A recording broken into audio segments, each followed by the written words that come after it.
Ito po si Pastor Dong ng Glory Christian Center, Parañaque. Patuloy tayong pagpalain nawa ng mga salita ng Diyos sa araw na ito. At ito po yung salita ng Ephesians chapter 4:15, 1 Thessalonians 5:11, Proverbs 22:6, no? At Numbers chapter 21 verse 9. Ito po yung grow up, build up, train up, and lifted up. Be lifted up. So, sa oras na ito, atin pong ilapit sa trono ng Diyos na tayo po'y kanyang pangunahan at patuloy po nating ipanalangin na ipahayag niya ang kanyang sarili sa buhay natin. Amang banal na nasa langit, kami po ay nagpapakumbabang lumalapit sa iyo.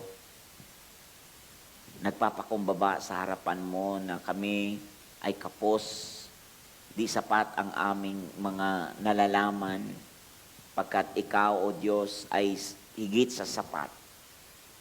Ang lakas mo, biyaya mo, ang aming kailangan sa mga sandaling ito. Tulungan mo kami, Panginoon, na maranasan ka namin lagi sa araw-araw, sa mga kinakaharap namin araw-araw, sa mga challenges, mga hamon. Panginoon, we pray na ang mayaman mong grasya, biyaya at kapuspusan ng iyong Espiritu ay patuloy na sumaamin. Pagpalain mo, Panginoon, ang lahat ng mga nanonood nito. Pagpalain mo ang lahat ng mga nakikinig, nasa sasakyan man, saan man sila naroroon ngayon, sa bahay man nila, saan man sa lugar nila, sa kanilang opisina, sa kanilang mga ginagawa. Panginoon, panalangin namin ng iyong mayamang biyaya, ang grasya ng iyong mga salita ay amin itong malakaran sa ikapupuri ng iyong pangalan, sa ikararangal ng iyong pangalan, Panginoon. At patuloy kang magpakilala sa aming lahat. Sa ngalan ni Jesus Ama at sa liwanag ng Espiritu Santo at gabay, Panginoon, aming pinasasalamatan ang mga sandaling ito na patuloy kang nagpapahayag sa amin. Purihin ka sa pangalan ni Jesus. Amen at amen. Mga kapatid, dito sa salita ng Diyos na aking binanggit kanina, sa Ephesians chapter 4 verse 15, ang sabi niya doon ay, but speaking the truth in love, we are to grow up in all aspects into Him who is the head, even Christ, from whom the whole body, being fitted and held together by what every joint supplies, according to the proper working of each individual part, causes the growth of the body for the building up of itself in love. So kung yung mababantayan, nabanggit ang dalawang salita, grow up and building up. No? Grow up and building up. Sinong naniniwala na merong mga taong lumago? No? Grow up, lumago, lumaki. No? Lumaki lang. Lumaki pa lang, pero hindi lumago. Kasi hindi na build up. Sino naniniwala na pwede tayong may pinag-aralan pero hindi tayo nabuo? Meron pong ganun. Kaya ang Bible nagsasalita talaga ng salita ni Apostol Pablo sa aklat ng Ephesians na sabi niya, but speaking the truth in love. Speaking the truth in love. Yung magsalita tayo ng katotohanan na may kalakip na pagmamahal. May kalakip na pag-ibig. Kasi maraming ngayong katotohanan talaga po pag sinasabi natin, yung mga nakikinig na sasaktan kasi yung pamamaraan ng ating pagbitaw. Di nadadama ang pag-ibig. Di nararamdaman na mayroon kang malasakit.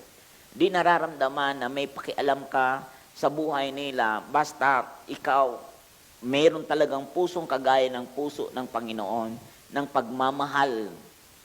Mga kapatid, kaya nga, sabi nga ng salita ng Diyos, na we are to grow up.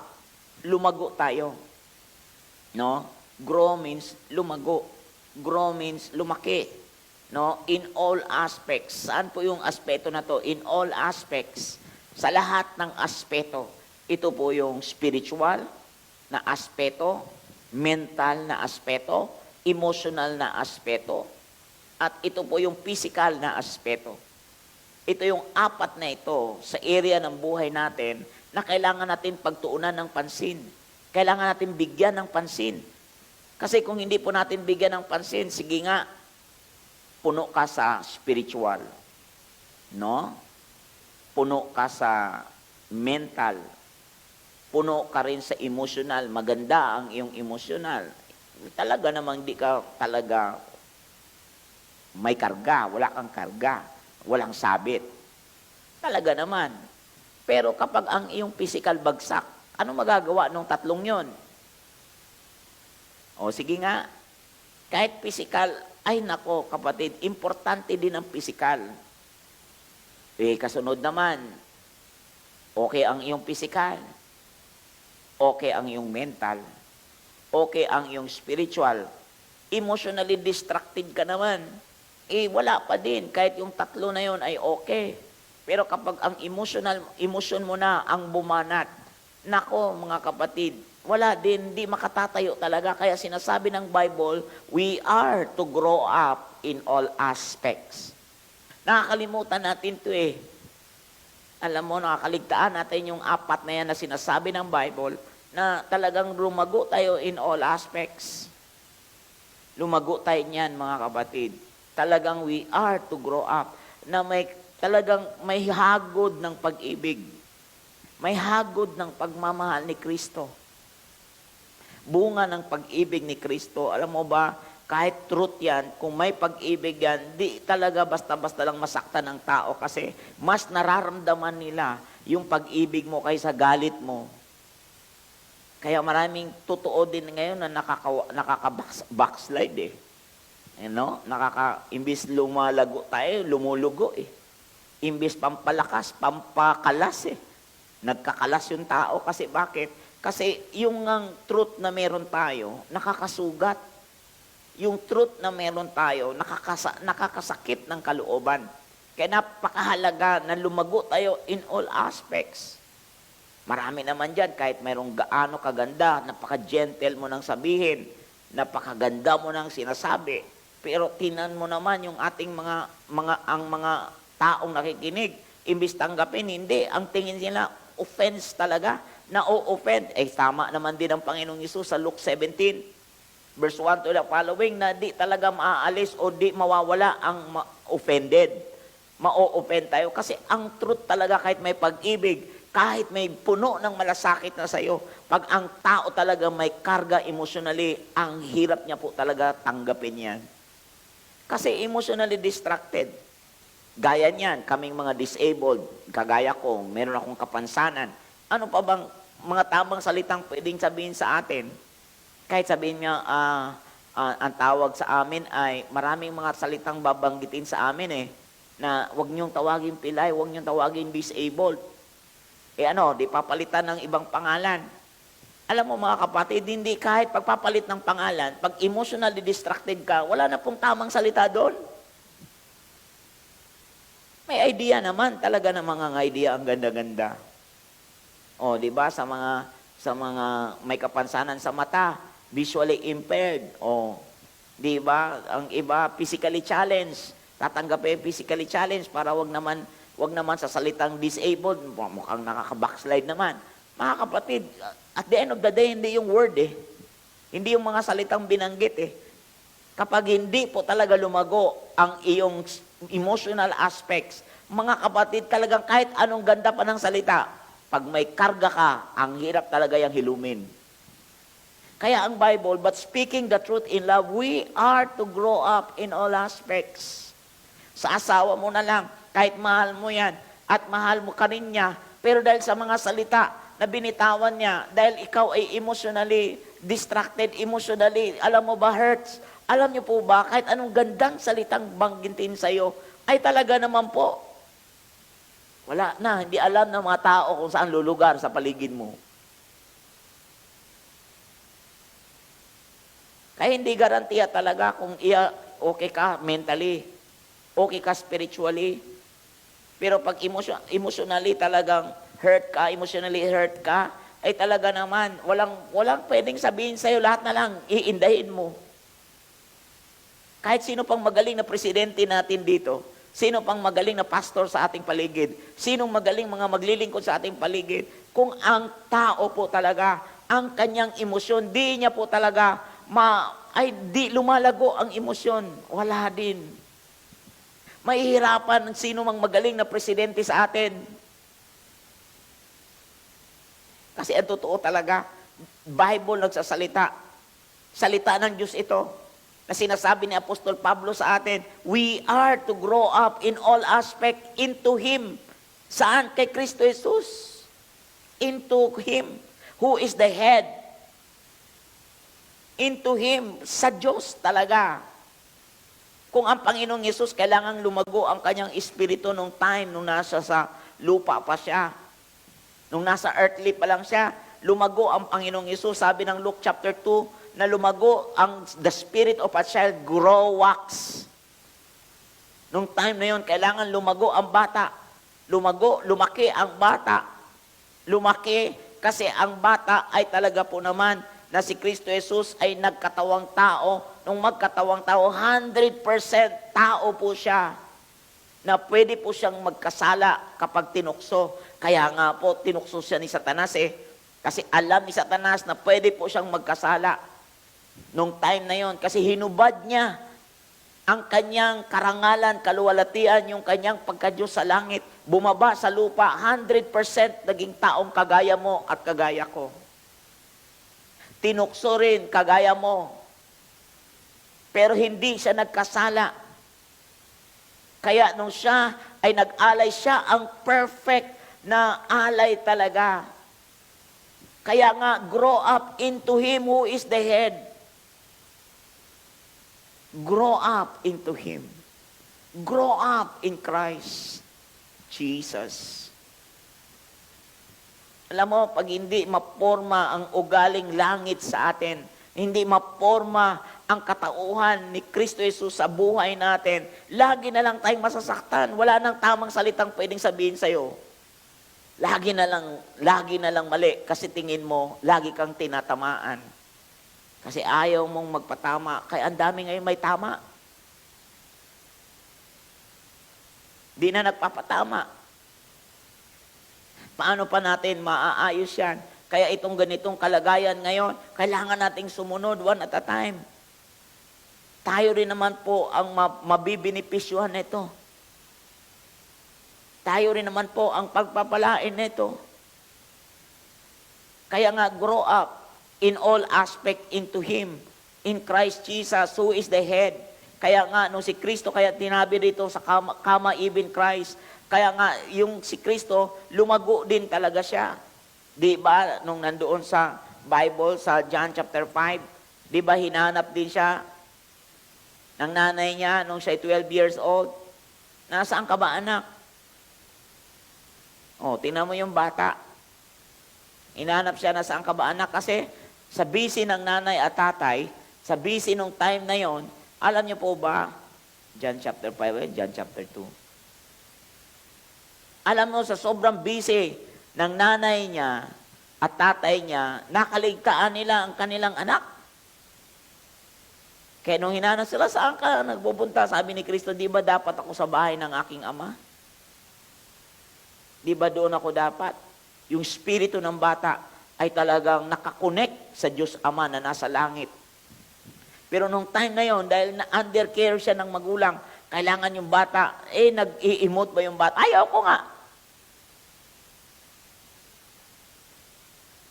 Ang dami ngayong mga anak, inalisan na ng cellphone, nag-emote na.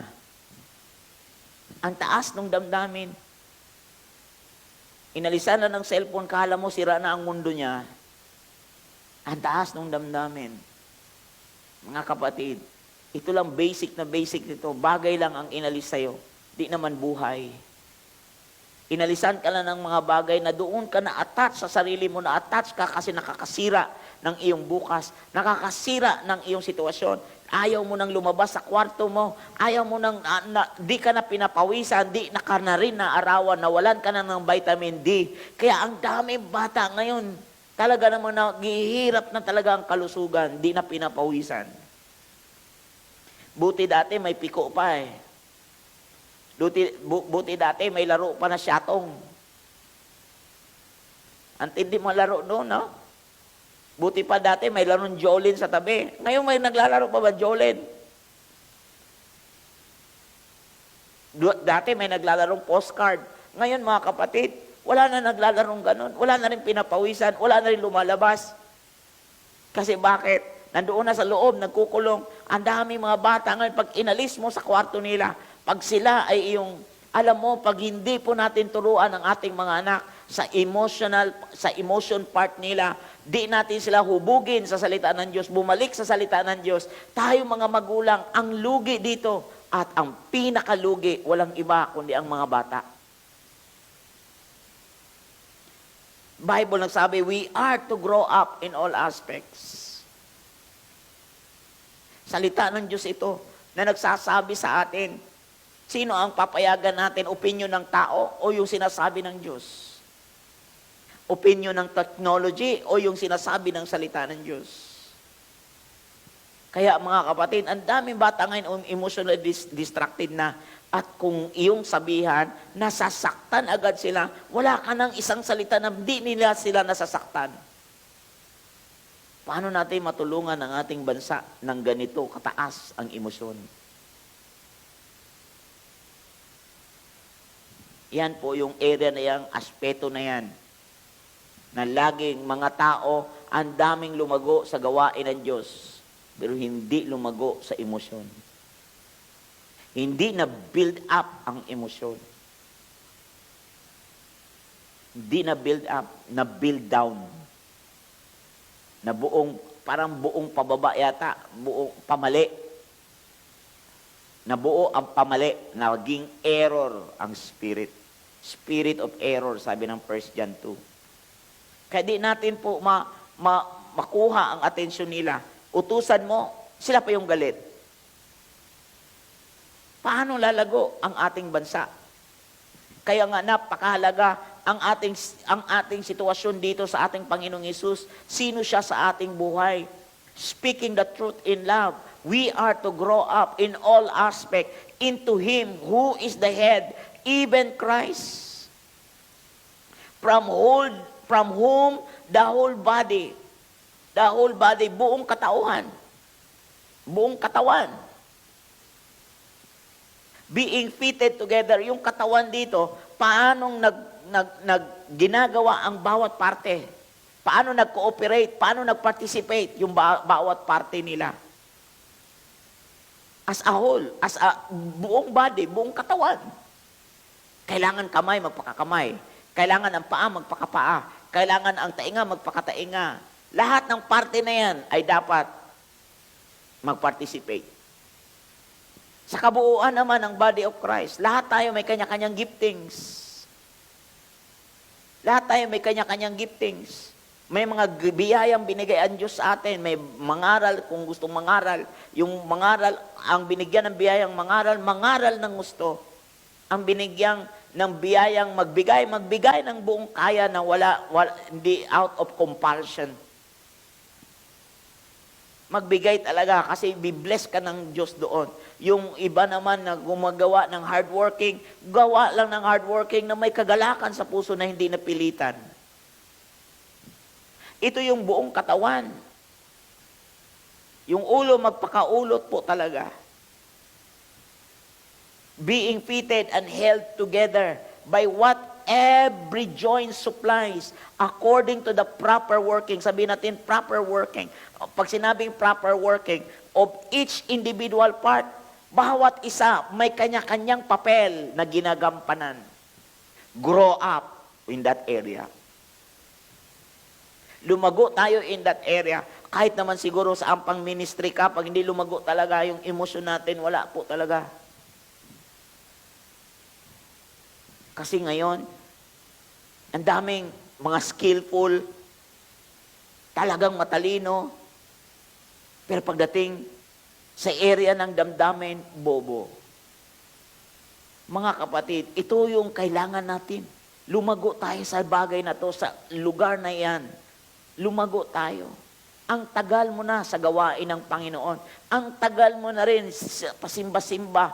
Ang tagal mo na rin, ay mga mabubuti to. Pero nakakaligtaan natin yung the best. Bumalik tayo. Balik tayo. Balik tayo sa pinapagawa ng Panginoon sa atin. Kasi doon tayo pagpapalain. Doon tayo sasagana. Doon talaga ang Panginoon. Alam mo ba, kahit ang Diyos gusto kang pagpalain, ang dahilan kung bakit hindi niya mabuhos-buhos yan, imbis yung ulan ay talagang given naman na talaga ang pagpapala. Ang totoo lang, given na talaga ang pagpapala. Ang ginagawa ng dyablo, i-disalign ka. At paano ka i-disalign? Paano ka i-misalign niya? Paano niyang ilayo ka dyan? Emosyon lang. Tanggal ka sa trabaho. Emosyon lang yan. Pinagpala ka na sana dahil sa meron kang damdamin kasama. Hindi natuloy. Ganyan lang yan. Ka-easy. Kahit given na yung trabaho mo, given na yung sweldo mo, given na yung binigay sa iyo, mga kapatid, isa lang na trigger dyan. Damdamin. Pero anong sabi ng kanta? Damdamin may masasaktan, hindi pa rin ito makahahadlang.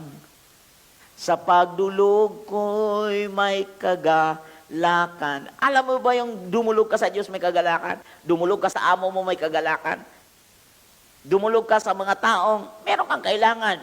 Kaso lang ang taas ng damdamin. Kita pa lang ng tao sa'yo, halatang halata na Halala.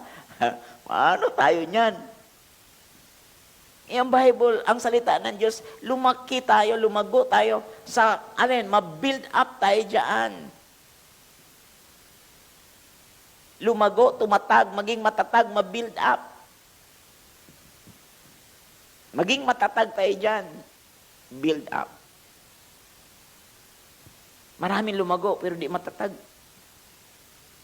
Gusto ng Diyos lumago ka at matatag ka pa. Hallelujah. Glory to Jesus. Hallelujah. Pagpalain natin ang pangalan ng Panginoong Hesus. Nako. Grabe talaga. Kapag ganyan ang ating ginawa sa ating mga puso, mga kapatid, napakayaman mo na. Amen? Napakayaman mo na. Hallelujah.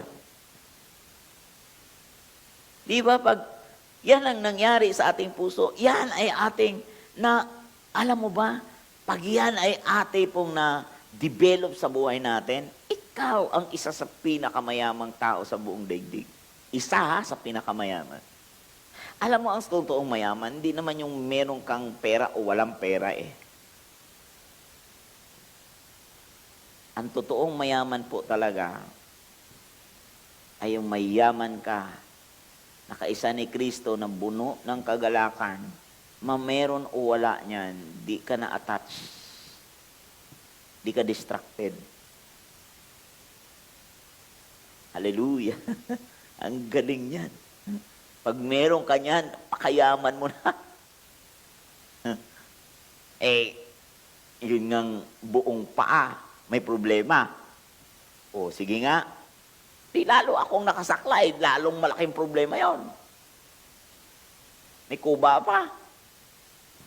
Kung emotionally distracted ako, talaga naman lagi na lang akong conscious na, kawawa naman ako, yung paa ko, wala naman ang paa ko, wala atong, nako, puro na lang paa. Dagdagan pa ng likod na kuba. Ayan kita mo, dagdagan pa ng likod na kuba. Diyos ko, ako na yata ang pinakawawa, isa sa mga kawawa pala ng mga tao sa daigdig. Kung emotionally ka pa distracted, lalong kawawa ka, lalong lugi ka pa. Nako, kawawa ka talaga. Balik sa salita ng Diyos. Pag bumalik ka sa salita ng Diyos, mga kapatid, lagi na lang magpapaalala sa iyo according to the proper working of each individual part causes the growth of the body for the building up of itself. Building up of itself, no? Sa ikalalaki ng iyong sarili. Kalalago ng iyong sarili. Kalalago ng katawan ni Kristo Jesus. Ikalalago ng iyong buhay. Ikalalago ng bawat individual. Ikalalago ng buong katawan ng Panginoon. Buong body, buong kapatiran. Hallelujah. Build it up. Magpakatatag ka. Build it up. Kaya ako tumutok sa emosyon eh. Kasi apat yan eh. Spiritual, mental, emotional, and physical. Mga kapatid, ito physical, wala na talaga eh. Wala talaga. Di talaga makakatakbo yan. Di kayang gawin yung ginagawa ng iba. Buo katawan, di ko talaga kaya yan. Mga kapatid, di ko talaga pwedeng ikumpara ang sarili ko sa iyo. Pero di yun ang mahalaga. Ang pinakamahalaga ay ito. Sino si Kristo sa iyo? Sino siya sa iyo? Yung ka maging isang araw. Ano siya sa iyo? Yun ka rin maging isang araw. Gaano kataas ang consciousness mo na meron si Kristo na nabubuo araw-araw sa iyo. Kaya nga ang Bible nagsasabi, I die daily. Binabago niya ako araw-araw. Binabago kasi ang kanyang kamatayan ay mabuhay tayo. Namatay siya para mabuhay tayo. Wow, hallelujah. Glory to Jesus. Thank you, Lord. Ang galing, di ba? Hindi naman sa hindi natin kailangan ng pera. Kailangan naman natin yan. Wala pa nga lang ngayon.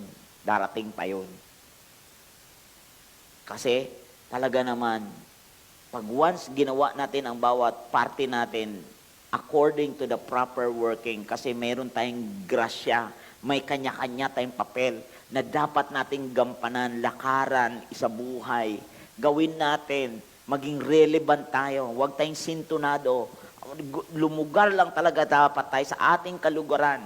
Ilagay lang natin ang ating sarili sa dapat nating kalugaran according to the proper working of each individual. Ay talaga naman, ay grabe. Bibilib ang matatalino sa'yo. Yung puno sa mental, bibilib talaga yan. Mapapabilib sila sa'yo. Mapapabilib sila sa atin. Kasi bakit sila napapabilib? Kasi nagagampanan natin yung papel na napakasimple, pero powerful. Simple and yet powerful. Grabe ano? Ang tindi niyan, pagkasama mo si Kristo Jesus, ang galing-galing talaga. Hallelujah! Nakakatuwa, di ba? Ang galing-galing. Simpleng-simple lang, di komplikado. Napakagaling. Ang tindi ng Panginoon. Ang tindi talaga ang Panginoon sa buhay ng isang tao. Malakaran lang yan araw-araw. Alam mo, may isa, one at a time lang. Di na makailangan sobra eh. Sobra naman, pag sobra din naman, ikaw din naman ang lugi. Kasi alam mo, bandang uli, ikaw rin ang tatamaan. Sakto lang. Wow. Hallelujah. O di ba? Ang galing-galing. Kaya, ang ganda ng ginagawa ng Diyos sa ating panahon. Tayo na lang po talaga na as recipient ang bahala na maging puno ng common sense. Puno tayo lang ng sentido común, wag lang tayong sintonado. Hallelujah. Kaso lang, common sense is not common to all. Hindi kasi, wala kasi lahat, hindi kasi lahat meron yan. Alam mo ba na ang common sense ay nabibuild up yan? Hallelujah, nabibuild up kasi yan, hindi yan pinipilit. Kaya merong kasunod, train up a child. Kaya nga, train up, grow up, build up, train up. Oh. May train up. Kaya nga, kung inyong mababantayan, sabi ng Bible, train up a child, hindi sinabi train down. train up a child. Child ang sinasabi rito in the way he should go. Even when he is old, he will not depart from it. The rich rules over the poor, and the borrower becomes the lender's slaves. He who sows iniquity will reap vanity, and the rod of his fury will perish. Yan ang sabi ng verse 7. He who is generous will be blessed, for he gives some of his food to the poor. Kaya tingnan niyo po, he who sows, ang nagtatanim ng iniquity will reap vanity. Kaya nga train up na hindi tayo magtanim ng mali, makapagtanim ng sama ng loob, makapagtanim. Kaya nga train up a child. Pag sinabing train up a child, talaga yung bata, huhubugin mo talaga sila sa aral at tuntunin ng Panginoon. Yan ang sinasabi ng Timothy. Tuhubugin ng bata sa aral at tuntunin ng Panginoon para hindi po sila mawawala. Matatanim sa isip nila yan, magsisink in sa kanilang pagkataong panloob yan, hindi yan makakalimutan ng bata. O mga kapatid, kapag ang bata napalaki natin sa aral at tuntunin ng Panginoon, yung aral na kanilang natutunan noon, kaya sinasabi ng Deuteronomy chapter 6, ituruan sila when they wake up, when they wake up, when they walk, alam mo, when they stand up, alam nyo po, in all aspect din, sabi ng Deuteronomy chapter 6, verse 8 to 10, alam mo po ba na ang mga bata, dapat silang matrain. Kaya nga po, meron tinatawag na sa Galatians chapter 4:9, my children with whom I am again in labor, at until Christ is formed in you. Ito yung mental, mga kapatid. Train it up. Yung mental nila. Sharpen the mental. Sharpen the mental. Yung kaisipan. Hanggang sa maging isipan nila, ang isipan ni Kristo. Alam niyo po ba, na ang mga Hebrew noon, talagang tinrain yan ng mga bata mula pa sa simula. Tinuruan na talaga sila. Daniel, Meshach, Shadrach, Abednego. Tinrain na talaga sila nung bata pa. Mga kapatid, tayong mga relihiyoso, na-train ba tayo sa salita ng Diyos? Na-train lang tayo maging relihiyoso. Hindi tayo binalik sa salita ng Diyos. Sino ang nagsisimba noon? Wala naman talagang alam sa salita ng Diyos. Opo, tayo, luhod. Pero konting sermon, hindi mo naman nalakaran. Kasi wala ka rin namang pakialam. Dahil bakit wala kang pakialam? Dahil ang totoong aral nasa loob ng bahay una. At ang mga magulang ang huhugot ng mga aral mula sa church.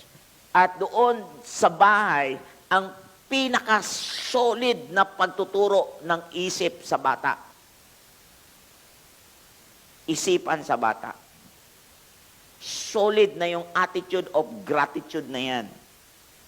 Yung magpakatao, nasa loob ng bahay yan. Alam nyo po, nasa loob ng bahay yan, nagsisimula. Paano mo utusan ang iyong mga anak? Yan lang ang paraan, ang pagkatamad, mawasak yan. Utusan mo lang ng utusan, walang magaling na aral dyan. Utusan lang ng utusan. Hanggang sa magiging lifestyle na nila yan. Sa una talaga ay talagang mag-ano. Kasi yung isip niyan, hindi na-train, hindi nakasukob ang isip niyan. Sa gawain yan, very foreign ang maghugas ng plato. Very foreign sa kanila, banyaga yan sa kanila. Kaya pag pinahugas mo, pag lumaki na, di na nila gusto yun. Di na ugali eh. Ang isip nila, nagtatalo na, nagre-wrestling na sa isip nila, dagdagan pa ng damdamin. Kaya balik, kapag nandyan ang Panginoong Hesus sa buhay nila, nandoon yung voluntary heart, nandoon yung puso, kasi bakit? Ang consciousness nila, sa Diyos ko ginagawa to. Nandoon yung napakataas na spiritual. Naglaro yung spiritual at saka mental. Yung spiritual nila at ang mental, na kung saan yung kanilang spirituality, yun yung attitude nila eh. Yun yung kanilang, yun yung nakaakma sa ugali ni Kristo Jesus yun eh. Nakatugma kumbaga, nagmamatch ang ugali nila sa ugali ng Panginoon. Alam niyo po, naging masunurin ang bata. Sabi ng Bible, wow, ang galing ng salita ng Diyos. Ang galing-galing talaga. Hindi lang ito, doon sa simbahan, inaral lang pagkatapos, ay talaga naman, ang mga tao nakatayo lang doon, ang mga tao pagkatapos, gagawa na naman sila sa sarili nilang gawa. Nasaan ang consciousness sa gusto ng Panginoon? Balik lang, mga kapatid. Kaya nga, ang kasunod ay lifted up, be lifted up. Alam niyo po ba, naalala niyo po ba ang Bible na nagsasabi sa nung si Moses, ng panahon ni Moses, kasi ang mga tao ay ang daming sakit. No? Ang daming sakit. Ang daming, kumbaga, yun yung time na yun sa panahon ng nila Moses, yung buong nasyon, yung buong bansa ng Hebrew, yung buong bansa ng Israel, ang mga Israelita, nagkaroon ng grabing sakit. At ang mga tao namamatay sa grabing pandemic ng time na yon. Grabing sakit na dumating. At alam niyo po ba, si Moses ay dumulog sa trono ng Diyos sa Numbers chapter 21 verse 9. Dumulog sa trono ng Diyos at ito ang utos ng Diyos sa kanya, no, na magpatayo ka ng tikin. Yung tikin, alam mo ba yung yung logo ng medical science? Magpatayo ka ng tikin at yung tikin na yon, ang sino mang titingin sa ahas na yon, ang sino mang titingin sa ahas na yon ay gagaling. Ang sino mang makagat ng ahas ay, no, when he look up to the bronze serpent, he lived. Kasi ang daming nakagat ng mga ahas nung time na yon sa kanilang paglalakbay. Kumbaga, parang pandemic sa time nila yon kasi maraming ahas talaga sa disyerto. Ahas talaga ang larawan ng mga sakit. Ahas talaga ang larawan ng serpiente na yon. Ang talaga namang totoo, ang kasalanan po, mga kapatid, ang larawan niyan ay ahas. Ang picture ng kasalanan ay animal. Ahas po talaga. Ang larawan ng kasalanan ay ahas. Kasi ang carrier, ang simbolo na nagdala ng kasalanan sa Garden of Eden ay ahas. Grabe po. Kaya nga po, yung ahas na yon, sino mang matuklaw ng ahas ay talaga namang namamatay. Dumulog ang mga tao kay Moses at si Moses dumulog sa Diyos. Ito ang kailangan natin ngayon, ang dumulog sa Diyos para turuan tayo ng Diyos na mga sagot sa ating mga hinahanap na kagalingan na sakit. Ito po yung mga spiritual na area. Lumaki ang ating spirit na tayo'y dumulog sa trono ng Diyos. Manalig sa pangako ng Diyos, manalig kay Kristo Jesus. Kaya nga sabi niya, and Moses made a bronze serpent and set it on the standard, set it doon sa taas. And it came about that if a serpent bit any man, when he looked to the bronze serpent, he lived. No, tingnan niyo po, kapag tiningnan yung tinatawag na tikin na yon, parang stick yun na may pumulupot na ahas, titingin ang mga tao, ay gagaling. Biro mo, titingin lang ang mga tao doon sa bronze, sa ano na yon, sa tikin na yon, yung parang ano yun parang nakatayo doon sa taas ng bundok yun Pag once na doon sa mataas na lugar, pag once tumingin ang mga Israelita, gumagaling sila sa kanilang sakit. Sa Hebrew chapter 12 verse 2, ituon natin ang ating paningin kay Kristo Jesus, na siyang author and finisher of our faith. Tumingin tayo sa salita ng Diyos. Tingnan natin ang salita ng Diyos. Be lifted up. Kaya tingnan niyo po, pagdating sa 2 Kings chapter 18, verse 4 to 6, itong tikin na ito ay pinawasak ng Diyos. Pinasira ng Panginoon. Sapagkat ang mga tao ay nananganap pabalik, paatras, hindi sila tumutuon pasulong. Kumbaga, naging Diyos-Diyosan nila. Yung attachment nila doon na lang sa bagay na itinayo ni Moses, hindi na sila tumutuon sa Diyos ni Moses. Hindi na rin sila nakatuon sa instruction na binibitawan ng Diyos sa bibig ni Moses. Saan sila nakatuon? Vulnerable silang tumuon lang doon sa tikin. Doon sila sa tikin nakatuon na. Doon sila sa serpent na pinatayo na tikin ni Moses nakatuon. Nasaan na ang Diyos? Nasaan na ang salita ng Diyos? Kaya naging Diyos-Diyosan nila ang bagay na yon. Kaya nung maging Diyos-Diyosan nila ang bagay na yon, pinasira ng Diyos iyon kay Moses. Pinasunog yon ng Diyos kay Moses. Kasi inalisan nila ako ng papel sa buhay nila. Alam mo, pag tumuon tayo sa mga bagay na atin pong nakikita na yan ang tugon natin, yan ang nakapagtugon sa atin, nakalunas ng sagot sa atin, at doon na tayo nanangan ng nanangan, at inalis natin ang papel ng Diyos sa buhay natin, doon nagsisimula ang Diyos-Diyosan. Kaya nagalit ang Panginoon. Kaya nga po sa John chapter 8 verse 28, so Jesus said, when you lift up the Son of Man, then you will know that I am He. And I do nothing on my own initiative, but I speak these things as the Father taught me. Kung inaitaas na nga ang anak ng tao, sino yung anak na tao? Si Jesus. Then you will know that I am He.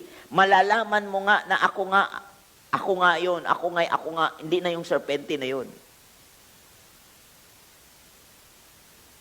And I do nothing on my own initiative. Wala akong ginagawa ng sarili ko lamang. But I speak these things as the Father taught me. Nagsalita ako sa bagay na ito kung ano lang ang dikta ng Diyos Ama sa akin. Kaya sino mang nagpadala sa akin, yun ay kasama ko. Katulad ng nagpadala kay Moses, yun ang kasama niya. Kaya ang mga tao, huwag kayong matingga dyan sa tikin. Huwag kayong matingga dyan sa serpiente. Magpatuloy kayo, sunod kayo sa akin, sabi ni Moses. Si Moses sa time noon, ang simbolo ng nagkatawang tao, nakatauhan ng ating panahon ngayon ay Panginoong Hesus. Mga kapatid, siya ang simbolo ng kumakatawan, ng lingkod ng Diyos. Sa John chapter 12, verse 34 to 35, the crowd then answered him, we have heard out the law that the Christ is to remain forever, and how can you say, the Son of Man must be lifted up? Bakit mo sinasabi na the Son of Man be lifted up? Who is the Son of Man? Sino to? So Jesus said to them, for a little while longer, the light is among you. Ito, maiksing panahon, ang ilaw na kasama nyo. Walk while you have the light, so that darkness will not overtake you. He who walks in the darkness does not know where he goes. Gaya ng nangyari ngayon, pag lumakad tayong ganito lang, naiwala, di natin alam kung saan pupunta, balik tayo kay Kristo Jesus. Malalaman natin. Kaya nga sabi ng Colossians chapter 3, verse 4, when Christ, who is our life, is revealed, then you also will be revealed with Him in glory. So, ibig sabihin, kapag si Kristo na iangat na, naitaas na, di na tayo lalakad sa kadiliman, bagkos, makakahati tayo sa Kanyang karangalan at kaluwalhatian. Di tayo lalakad sa dilim, makakalakad tayo sa Kanyang liwanag. At walang iba, si Kristo Jesus ang liwanag at ang salita niya, ang liwanag at ang salita niya, since nasa atin, sabi niya, you are the light and salt of this world. Tayo ang liwanag. Kaya tawag ng Bible, we are sons of the light. Sabi ng Thessalonians chapter 5 verse 5. Ngayong oras na ito, lumapit ka sa Panginoong Hesus. Lapit ka lang sa Panginoong Hesus kasi andoon ang grabing pag-asa. Grabe ang pag-asang kapiling ang Diyos. Nung lumapit si Moses, ay talagang tinuruan siya ng Diyos na ito ang gagawin mo. Ganon din kapag tumuntay kay Kristo Jesus, tuturuan niya tayo. Panginoon, sa oras na ito, turuan mo po kaming lahat. Patalasin mo ang aming mga taingang marinig ka namin. Makita namin ang pangarap mo sa amin, ang nais mo, ang aming masunod. Maluwalhati ka namin. Masamba ka namin. Sa pangalan ni Jesus Ama. Salamat, Lord, sa pinagpala mong mga nakikinig sa oras na ito at nanunood. In the name of Jesus, pagpalain mo siya, Panginoon. Anumang sakit, karamdaman, kawalan, kahirapan, sa ngalan ni Jesus, pinalalayas ko yan. Right now, in the name of Jesus, tanggapin mong pagpapala ng Diyos sa buhay mo. In Jesus' name. Amen. At amen. Ako po ang inyong lingkod, Pastor Dong Campoy, ng Glory Christian Center, Parañaque. God bless you po.